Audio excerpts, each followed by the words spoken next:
Hi guys, nifty 50ல் ஒரு short setup இருந்துச்சு. ஷார்ட் செட்டப்போட ட்ரேட் ரீகேப் பார்க்கலாம். Before getting into this, price எப்பயுமே ஒரு இஆர்எல் டு ஐஆர்எல் போகும், ஐஆர்எல் டு இஆர்எல் வரும். இது எப்பயுமே இதே மாதிரி தான் ப்ரைஸ் டெலிவர் ஆகிட்டே இருக்கும். லைக் தட் இங்கேயும் ஒரு ஷார்ட் செட்டப் இருந்துச்சு. Get in to day time frame. டேயில் பார்த்தீங்கன்னா ப்ரீவியஸ் டே வந்து ஒரு பியரிஷ் ரிஜெக்ஷனோட க்ளோஸ் வச்சுருந்தான். பட் பாடி வந்து புல்லிஷாக தான் இருந்துச்சு. இப்போ ஏதாச்சும் பிடிஆர்ஐ க்ரியேஷன் 1 hour இல்லாட்டி 15 minutesல செல்லுக்கு இருந்துச்சுன்னா பார்ப்போங்கிறது தான் ஆன்டிசிபேட் பண்ணேன். அதே மாதிரி 1 hourல நறுக்குன்னு ஒரு ஆர்டர் ஃபில்லிங் ஏரியா இருந்துச்சு.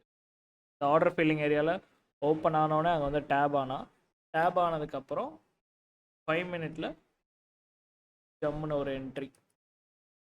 எப்படின்னா இங்கே ஸ்விங் ஃபெயிலியர் ஆச்சு, டிஎஸ் நடந்துச்சு, அதுக்கப்புறம் ஒரு சிஏஎஸ்டியில் என்ட்ரி. ஓப்பன் ஆன லோ தான் ஃபஸ்ட்டு டிஓஎல். அதுக்கு மேலேயும் டார்கெட் பண்ணணும்னா பண்ணலாம். That's it guys.